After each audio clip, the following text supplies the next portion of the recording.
नमस्कार, all India anganwadi खबर channel में आप सभी का स्वागत है। देखिए, आज लाइव आप लोगों से रूबरू नहीं हो पाए, लेकिन खबरों का सिलसिला यहाँ पर रुकता नहीं है।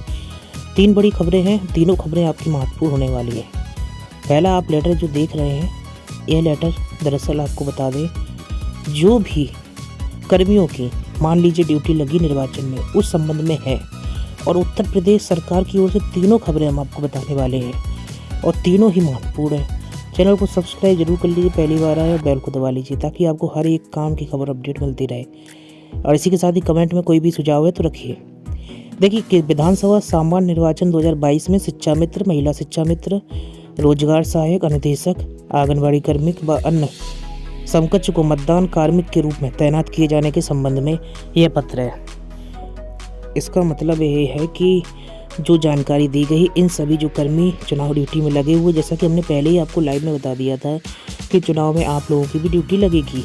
और यहाँ पर लेटर जो जारी हुआ है, इस लेटर में स्पष्ट तौर पर जो है कह भी दिया गया है कि तैनाती के संबंध में है। और इसमें जो लिखा है वो आपके लिए काफ़ी महत्वपूर्ण होने वाला है, तो इसको समझते हैं। उपरोक्त विषय पर कृपया भारत निर्वाचन आयोग की पत्रांक संख्या दी गई, उससे हमें कोई मतलब नहीं है। दिनांक 17/1/2022 छाया प्रति दी गई है, चलिए उसको छोड़ देते हैं। दूसरे नंबर पर चलते हैं, जो लिखा है वो उसको समझते हैं। विधानसभा सामान्य निर्वाचन 2022 के दृष्टिगत रखते हुए शिक्षा मित्र, महिला शिक्षा मित्र, रोजगार सहायक, अनुदेशक, आंगनबाड़ी कर्मी व अन्य समकक्ष को मतदान कार्मिक के रूप में तैनात किए जाने के संबंध में भारत निर्वाचन आयोग द्वारा निम्न शर्तों का पालन सुनिश्चित कराने के निर्देश दिए गए हैं।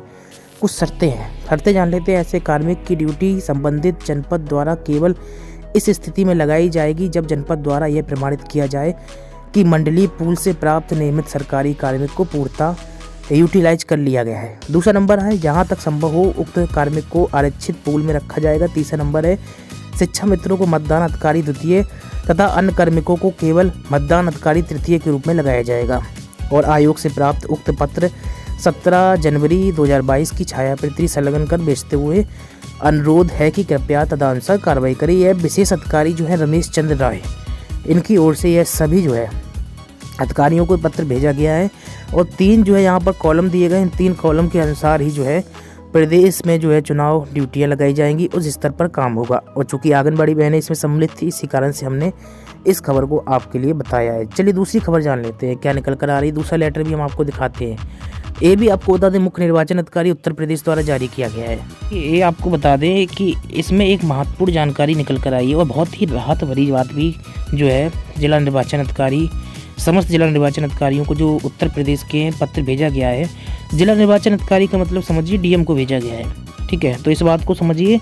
और जिक्र है कि विधानसभा सामान्य निर्वाचन 2022 को दृष्टिगत रखते हुए पति पत्नी दोनों की निर्वाचन ड्यूटी से मुक्त के संबंध में बाकी में जो लेटर जारी किया गया है, कहीं ना कहीं चुनाव आयोग ने बहुत अच्छा काम किया है और ऐसा करना चाहिए था, क्योंकि अभी तक हम देखते थे कई बार जो अपील की जाती थी लेकिन कोई कार्रवाई नहीं होती थी। अब चुनाव आयोग ने पहले ही जो है सभी जिला अधिकारी या फिर जिला निर्वाचन अधिकारियों को जो है इस पत्र को भेजा है। और उत्तर प्रदेश से खबर है, तीनों खबरें। अभी हम तीसरी खबर भी आपको बताने वाले, छुट्टी से जुड़ी हुई है, उसको भी आप लोगों को समझना चाहिए। देखिए शॉर्ट में आपको बताएंगे, राजेंद्र सिंह राठौर प्रदेश अध्यक्ष यूनाइटेड टीचर्स एसोसिएशन है, इनका जिक्र किया गया 10/1/2022 का संदर्भ ग्रहण करने की बात की गई है। और इसके माध्यम से पति पत्नी दोनों सरकारी सेवा में है, तो उनकी समस्या को दृष्टिगत रखते हुए दोनों में से किसी एक को प्रार्थना पत्र के आधार पर चुनाव ड्यूटी से मुक्ति किए जाने हेतु पूर्व की भांति समस्त जिला निर्वाचन अधिकारी, सहायक जिला निर्वाचन अधिकारियों को निर्देशित किए जाने का अनुरोध किया गया है, यानी कि इनका जिक्र है। और उक्त पत्र की छायाप्रति संलग्न को सहित भेजते हुए मुझे ये कहने का निर्देश हुआ है कि यदि पति पत्नी दोनों सरकारी सेवा में है तो उनके निर्वाचन ड्यूटी के संदर्भ में उल्लिखित कठिनाई को दृष्टिगत रखते हुए आयोग के निर्देशानुसार आवश्यक कार्रवाई करने का कष्ट करें। तो ये लेटर आया है, यानी कि दोनों अगर मान लीजिए ड्यूटी में है, तो अगर मान लीजिए किसी प्रकार से दिक्कत है तो निर्वाचन ड्यूटी के संदर्भ में उल्लिखित कार्रवाई कर सकते हैं। तो कहीं ना कहीं जो है निर्वाचन आयोग जो आपको बता दें, चंद्रशेखर जो है यहाँ पर अपर मुख्य निर्वाचन अधिकारी, इनकी ओर से जो है पत्र जारी किया गया। जो लिखा था वो हमने आपको बताया। अब जो तीसरी खबर निकल कर आई, ये भी काफ़ी काम की है। भले ही आपको ये सूचना जो है आगरा जनपद से देखने को मिल रही है, लेकिन आपको बता दें कि उत्तर प्रदेश के सभी जनपदों के लिए है, ठीक है, इस बात को हमेशा याद रखिए। और मैं आपको बता देना चाहता हूँ, कोविड-19 को दृष्टिगत रखते हुए फैसला हुआ है। जैसा कि आप लोग जानते हैं, कल हम जब लाइव मिले थे, लाइव में हमने आपसे कहा था कि 23 जनवरी तक जो है आंगनबाड़ी केंद्रों को भी बंद रखा जाएगा। चूँकि विद्यालयों को बंद रखने का ऐलान पहले 16 जनवरी तक था, लेकिन उसके बाद क्या हुआ, कोरोना की स्थिति को देखते हुए विद्यालय, कॉलेज और आंगनबाड़ी केंद्रों को बंद रखे जाने का ऐलान और ज़्यादा बढ़ा दिया गया। यानी कि 23 जनवरी तक जो है आपको बता दें बंद रखने के आदेश जारी कर दिए गए हैं। यानी कि अब आंगनबाड़ी केंद्र हैं, विद्यालय हैं, कॉलेज हैं, स्कूल हैं, सब कुछ बंद रहेंगे। और दोस्तों मैं आपको बता देना चाहता हूँ कि लाइव में आज हम आपसे नहीं जुड़ पाए, लेकिन हम चाहते हैं कि आपका टाइम वेस्ट ना हो और कहीं ना कहीं खबरें आपको मिलती रहें।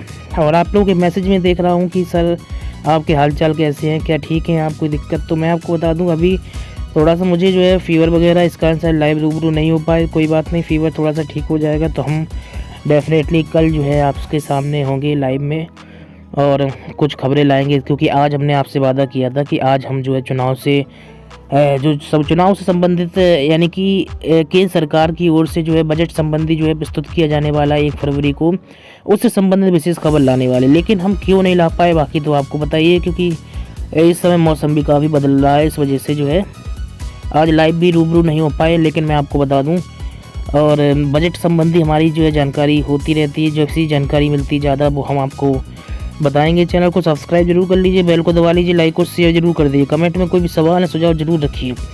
साथ ही बता दूं कि अगर आपने ऑल इंडिया आंगनबाड़ी खबर फेसबुक पेज को ज्वाइन नहीं किया है तो डिस्क्रिप्शन नीचे दिख रहा होगा, इसको क्लिक करिए, सीधे लिंक मिलेगी, लिंक पर क्लिक करिए, डायरेक्ट फेसबुक पेज पर पहुंचेंगे। फेसबुक पेज को लाइक कर लीजिए, फॉलो कर लीजिए या फिर रिक्वेस्ट भेज दीजिए, हम आपको जोड़ लेंगे, ठीक है। तो वहाँ पर भी काफ़ी न्यूज़ जो है शेयर की जाती है।